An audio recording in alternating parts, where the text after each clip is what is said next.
Alrighty, up next we have April. And April's going to talk to us about how modern learning resources fail conversational programmers.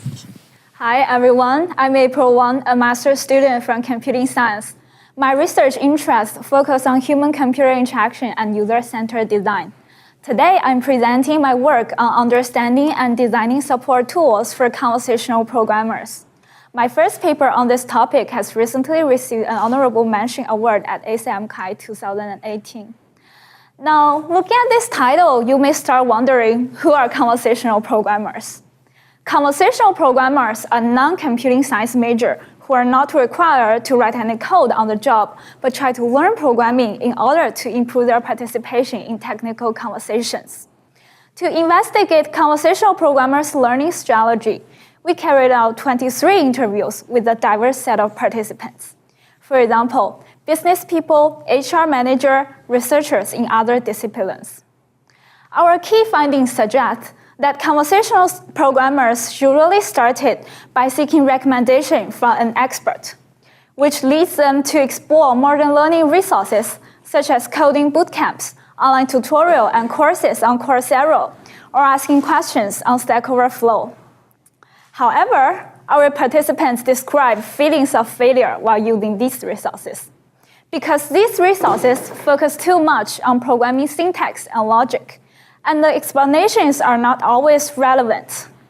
And more importantly, participants feel socially isolated while using these resources. For example, we have a participant complain that he will never use Stack Overflow again because they're populated by developers, and developers could be pretty toxic. They're like, go away, this is not the place you should ask this question. Anyway, despite all this mismatch of expectations, the majority of conversational programmers wanted to keep learning programming if appropriate learning resources were available, which suggests HCI can play a key role in designing tailored learning resources for this population.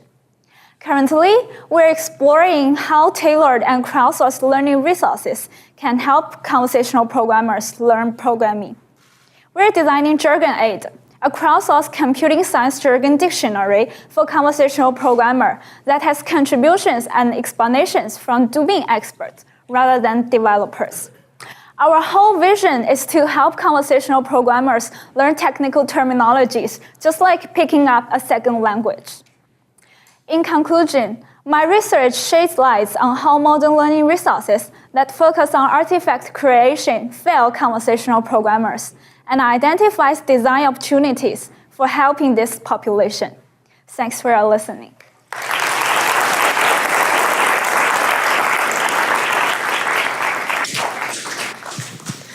Thank you. I already have a question here.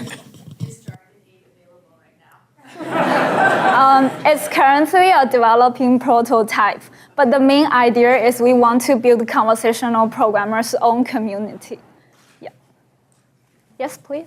Have you considered possibly commercializing this or implementing this within industry, because there is a pretty big market opportunity for this, right, with tech? Yeah, I mean, a lot of HCI research actually ties very closely to the industry.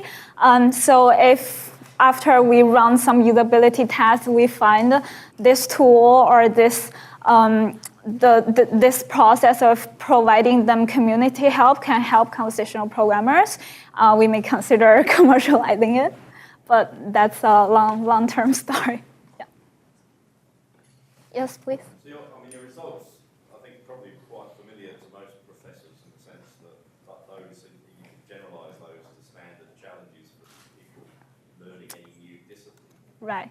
Are there any results that you found that really surprised you? I think some results is like people think learning technical terminologies, like in order to learn those computer science technologies, they have to know basic programming syntax first. For example, we do interview the biologist, and then she has a lot of data in her experiment, and she's writing a grant. So she's wondering, okay, I have a lot of data, and should I put the term big data into my grant? Because it's sounds very technical, very marketable. And then she go ask a developer, like, if I want to learn something about big data, where should I start?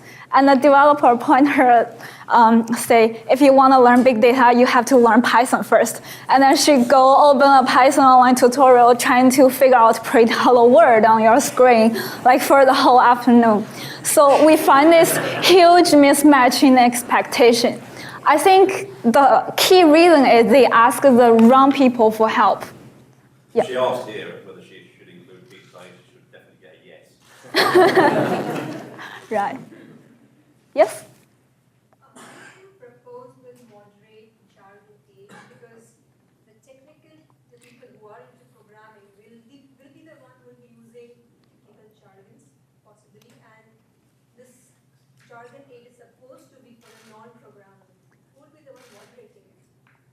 I think the main point is, for example, we want to ask experienced business people to provide explanation for technical terminology for those junior business people. Like they may use some metaphors or using some language that makes sense to the people with the same occupation.